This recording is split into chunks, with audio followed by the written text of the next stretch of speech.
Bismillahirrahmanirrahim. Assalamualaikum warahmatullahi wabarakatuh. Alhamdulillah, wassalatu wassalamu ala rasulillah. Apa kabar Anda semua? Semoga pada hari ini kita berada dalam keadaan sehat walafiat dan senantiasa berada dalam lindungan dan kasih sayang Allah Subhanahu wa taala.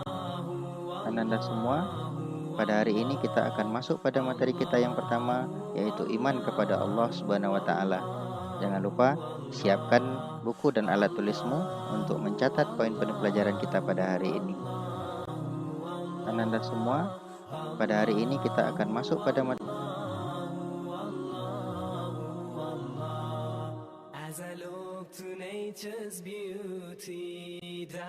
Sebelum kita memulai pembelajaran ini, mari kita lihat terlebih dahulu kompetensi dasar yang akan kita capai. 1.3 meyakini bahwa Allah Maha Mengetahui, Maha Waspada, Maha Mendengar, dan Maha Melihat. 2.3 menghayati perilaku percaya diri, tekun, teliti, dan kerja keras sebagai implementasi dari makna Al-Alim, Al-Khabir, As-Sami, dan Al-Basir. 3.3 memahami makna Al-Asma'ul Husna, Al-Alim, Al-Khabir, As-Sami, dan Al-Basir. 4.3 menyajikan contoh perilaku yang mencerminkan orang yang meneladani Al-Asma'ul Husna, Al-Alim, Al-Khabir, As-Sami, dan Al-Basir.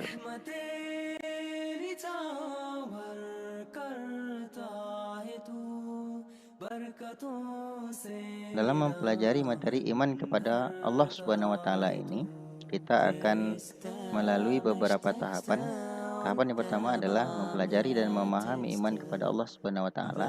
Tahapan kedua, mempelajari dan memahami makna Al-Asmaul Husna, dan tahapan ketiga, mempelajari dan memahami hikmah iman kepada Allah Subhanahu wa taala melalui Al-Asmaul Husna. Terakhir, menerapkan perilaku melalui contoh yang mencerminkan keteladanan terhadap Al-Asmaul Husna.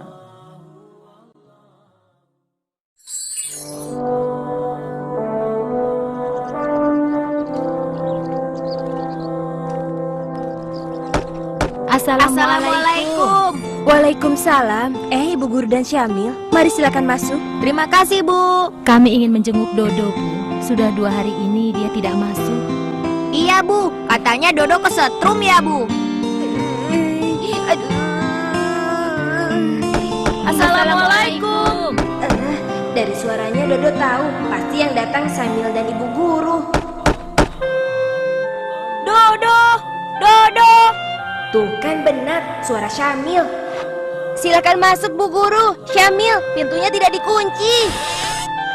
Hai, Do. Assalamualaikum. Bagaimana kau bisa kesetrum begitu, Do? Begini Syamil, waktu itu Dodo sedang nonton TV sambil makan kue. Kemudian dede adikku yang rakus itu datang. Assalamualaikum. Ibu, Dede pulang. Ibu. Karena takut kueku dihabiskan dede, aku sembunyikan di belakang TV. Kunci ya? Dede buka ya. Jangan, tunggu sebentar. Karena kurang hati-hati, aku jadi kesetrum deh. Kok kuenya berantakan? Nah, Dede tahu Kak Dodo tadi ingin menyembunyikan kue itu dari Dede ya, tapi Kak Dodo malah kesetrum. Oh, itu artinya kau disayang oleh Allah. Loh, kok kesetrum dibilang disayang Allah sih? Iya, itu artinya kau diingatkan Allah jangan bersifat pelit, Do. Apalagi kepada adik sendiri. Kakak.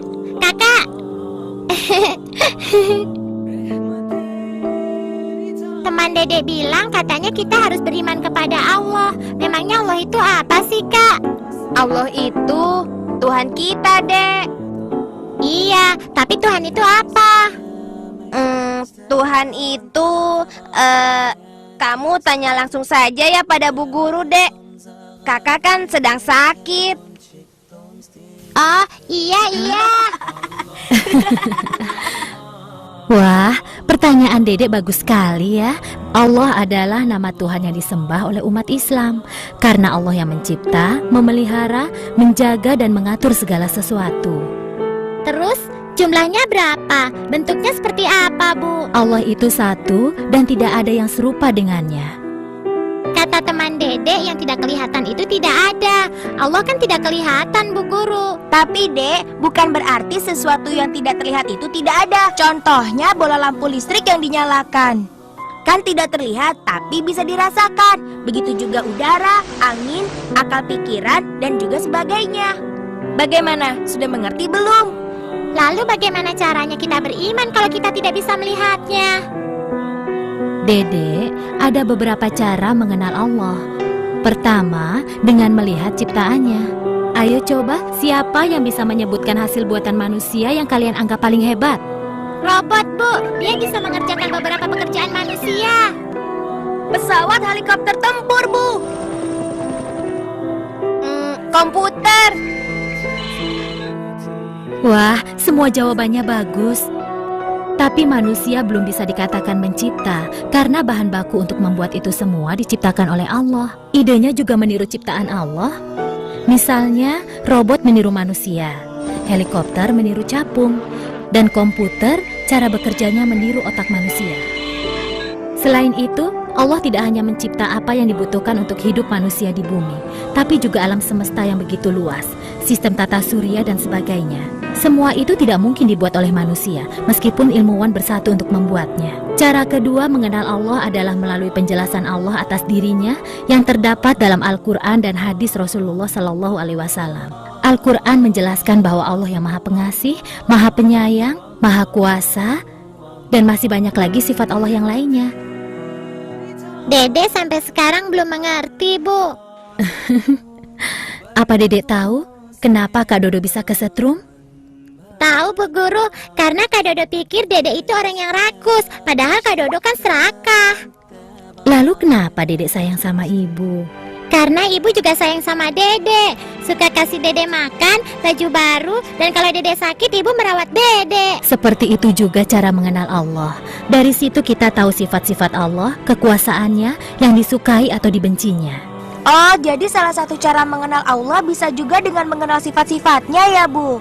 Jadi kita dapat mengenal Allah melalui sifatnya, seperti kita mengenal Kak Dodo.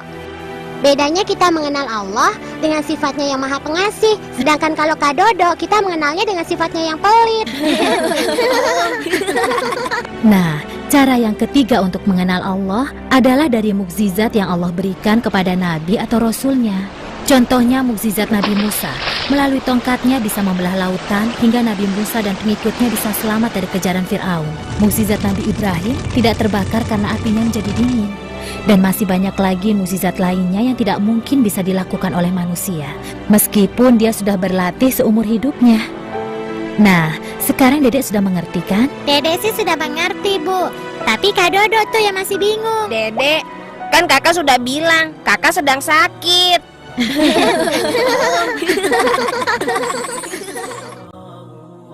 يا أيها الذين آمنوا بالله ورسوله والكتاب الذي نزل على رسوله والكتاب الذي أنزل من قبل ومن يكفر بالله وملائكته وكتبه ورسله واليوم الآخر فقد ضل ضلالا بعيدا. Iman kepada Allah Subhanahu wa Ta'ala. Pada dasarnya manusia memerlukan bekal untuk mengarungi kehidupan di dunia maupun di akhirat. Iman merupakan bekal utama bagi seseorang untuk menentukan arah kehidupannya. Hidup tanpa dinandasi iman ibarat seorang yang tersesat. Orang tersesat tidak mengerti arah mata angin dan tidak tahu kemana harus melangkah. Betapa pentingnya masalah keimanan ini, sehingga sebagai muslim, kita semua harus betul-betul memahami hakikat iman, cara beriman, dan kepada siapa kita harus beriman. Secara bahasa, iman berarti percaya. Sedangkan menurut istilah, iman berarti percaya dan meyakini dengan sepenuh hati, mengucapkan dengan lisan, dan membuktikan dengan perbuatan. Tanda-tanda keimanan dalam diri seseorang dapat terlihat dari amal perbuatan yang dikerjakannya, karena kepribadian diri seorang merupakan pancaran dari iman yang ada di dalam diri seorang tersebut. Muatan materi. 1. Iman adalah meyakini dalam hati, diucapkan dengan lisan, dan diwujudkan dalam bentuk perbuatan. 2. Iman kepada Allah berarti meyakini dalam hati akan adanya Allah. Keyakinan akan adanya Allah tersebut diucapkan dengan lisan, serta dibuktikan dengan perbuatan, yaitu melaksanakan perintahnya dan meninggalkan larangannya. 3. Adanya alam raya beserta isinya ini cukup menjadi bukti akan adanya Allah. 4. Perintah untuk beriman kepada Allah secara tegas telah diperintahkan di dalam Al-Quran, surat An-Nisa ayat 136. 5. Perilaku orang yang beriman kepada Allah akan selalu berhati-hati dalam setiap perkataan dan perbuatan, diperhitungkan apakah itu larangan Allah atau bukan, selalu melaksanakan perintah Allah dan menjauhi larangannya.